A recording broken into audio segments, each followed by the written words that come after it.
मंच का शुक्रिया करना चाहूंगी, और वो इसलिए क्योंकि केवल उसने मंच नहीं दिया है। जब आप ऑडियंस में बैठ के सब कुछ सुन रहे होते हैं ना, तो अच्छे अच्छे ख्याल, खूबसूरत इंसान दिल तक पहुंचते हैं।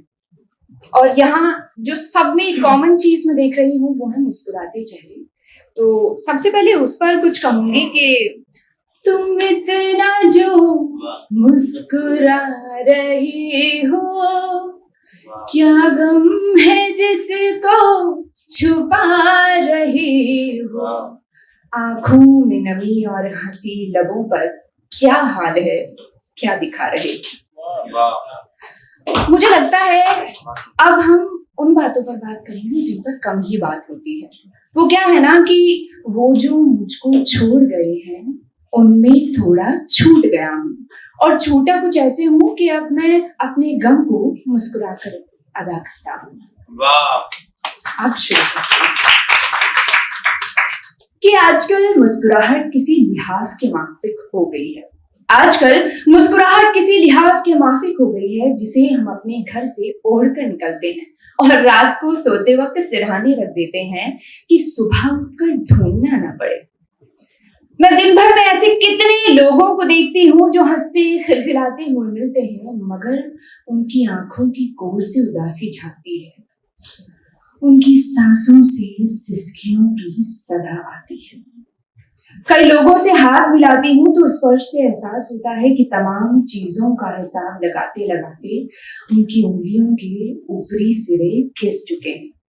किसी से गले मिलती हूँ तो कह देना चाहती हूँ कि कब तक इस बोझ को अपने साथ लिए घूमते रहोगे, आओ बैठी हूँ बात कर लें। मैं जानती हूँ जब तुम कहते हो कुछ नहीं, छोड़ो यार सब बढ़िया है, तो उसमें बहुत कुछ होता है। मैं समझती हूँ उस गहरी सांस को जिसके बाद तुम खामोश होकर बात बदल दिया करते हो। मुझे इल्म है क्योंकि क्यों सालों से एक जगह से रोज आते जाते हुए भी तुम्हें नहीं दिखाई देता अपना शहर और ये शजर।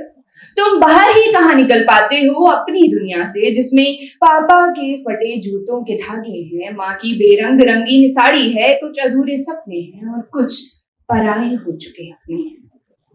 मैं जानती हूँ कि इस भागती दौड़ती दुनिया में तुम्हारी ठहरी हुई निगाहें तब क्या सोचती हैं जब पलकें झपकना तक भूल जाती हैं। मैं जानती हूँ कि क्यों तुम इत्मीनान से या तो इंतजार कर लिया करते हो या तुमसे एक पल भी इंतजार नहीं होता। कभी तो तुम बस बोलना चाहते हो और कभी तुम चाहते हो कि तुम्हारी खामोशी को बस सुन लिया जाए।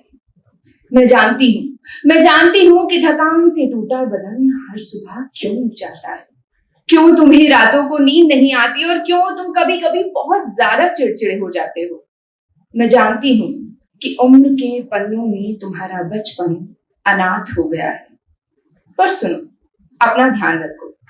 तुम बहुत अच्छे से सब जिम्मेदारियां संभाल रहे हो। अच्छा यूं करो कि अपनी जिम्मेदारी मुझे दे दो।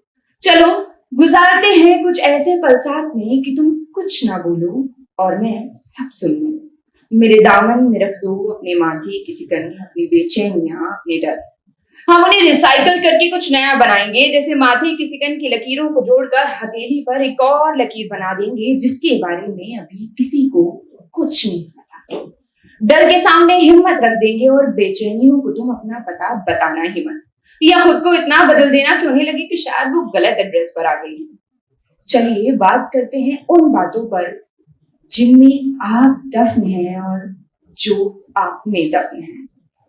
वो क्या है ना, जाने वाले को आप नहीं बता सकते कि छोड़ जाने का भी एक ढंग होता है। अरे शब को कटघरे में बुलाओ और पूछो कि मुस्कुराना एक बड़ी जंग होता है। आखिर में बस दो ख्याल रखूंगी, तो यूं कि देख तेरी और मेरी परछाई तक साथ में जचती है, देख तेरी और मेरी परछाई तक साथ में जचती है, और यही वजह है कि धूप मुझे छांव से प्यारी लगती है।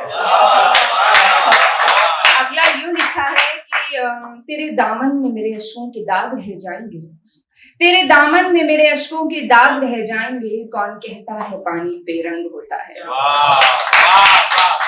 और कि लाजमी नहीं रिश्तों में गणित लगाना, लाजमी नहीं रिश्तों में गणित लगाना, एक और एक मिलकर एक भी होते हैं।